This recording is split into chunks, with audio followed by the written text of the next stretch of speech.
Je vais faire la figure GeoGebra sur la droite de l'air. J'ai la version installée de GeoGebra, c'est la version 6.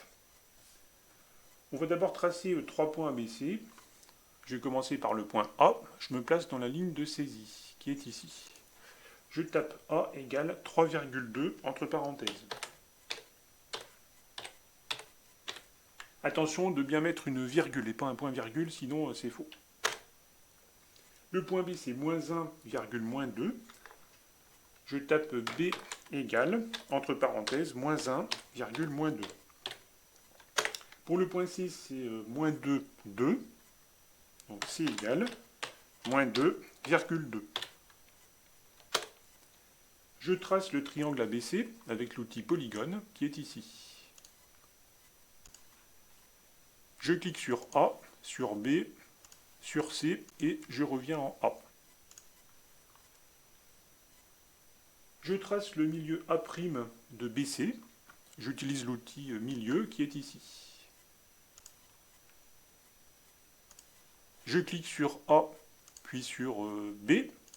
Ça, c'est le point C'. Alors, je vais commencer par C', peu importe l'ordre. Je renomme le point avec un clic droit. C'est C'. Je vais faire le milieu de BC. Je renomme le point avec un clic droit. C'est A'.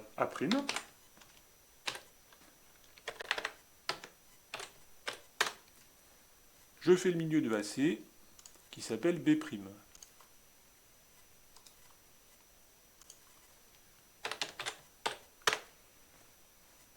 Maintenant, on va tracer le point G, intersection des médianes AA' et BB'. L'intersection des médianes, ça s'appelle le centre de gravité du triangle.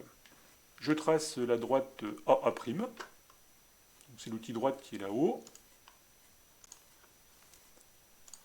Je trace la droite BB', et je vais tracer l'intersection. Pour ça, j'utilise l'outil intersection qui est ici. Je clique sur les deux droites. J'obtiens l'intersection qui est ici, que je renomme en G. Ça s'appelle le centre de gravité. Je vais tracer le point H, intersection de deux hauteurs du triangle ABC. Je vais tracer deux hauteurs avec la perpendiculaire. C'est l'outil qui est ici, perpendiculaire. Je vais cliquer sur le point A et sur le côté BC. Ça va me donner la hauteur issue de A. Pour m'y retrouver, je vais mettre des couleurs. Je fais un clic droit dessus. Propriétés.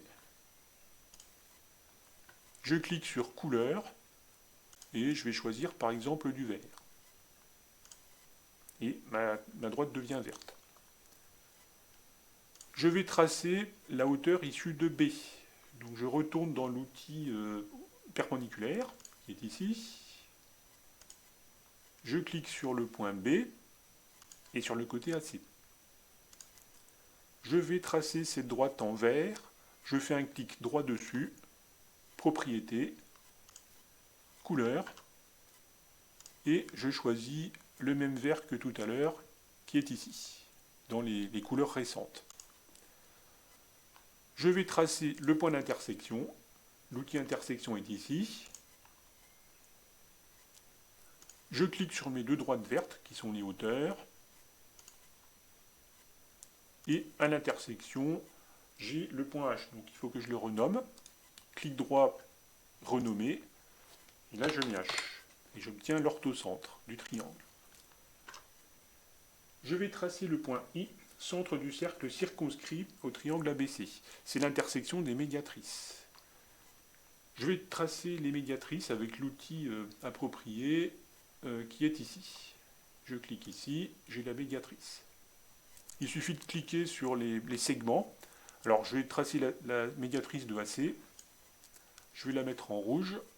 Donc, je fais un clic droit dessus, propriété couleur, et je mets du rouge. Je vais tracer la médiatrice de AB par exemple. Je réutilise l'outil médiatrice. Je clique sur le segment AB et je trace cette droite en rouge. Je fais un clic droit, propriété, couleur, et je choisis le même rouge que tout à l'heure. Je vais placer le point qui est à l'intersection des deux médiatrices. J'utilise l'intersection qui est ici. Je clique sur les deux droites qui sont rouges et je renomme le point. Je l'appelle I. C'est le centre du cercle circonscrit. Qu'est-ce qu'on constate? Eh bien que H, G, I sont alignés. Je vais donc tracer la droite, HG. J'utilise l'outil droite. Voilà, on voit que le point I est bien sur la droite HG. L'orthocentre, le centre de gravité et le centre du cercle circonscrit sont alignés. Ce n'est pas vrai uniquement dans ce triangle, c'est vrai dans tous les triangles. Alors, si le triangle n'est pas équilatéral, ces trois points forment une droite qui s'appelle la droite d'Euler. Si le triangle est équilatéral, les trois points sont confondus.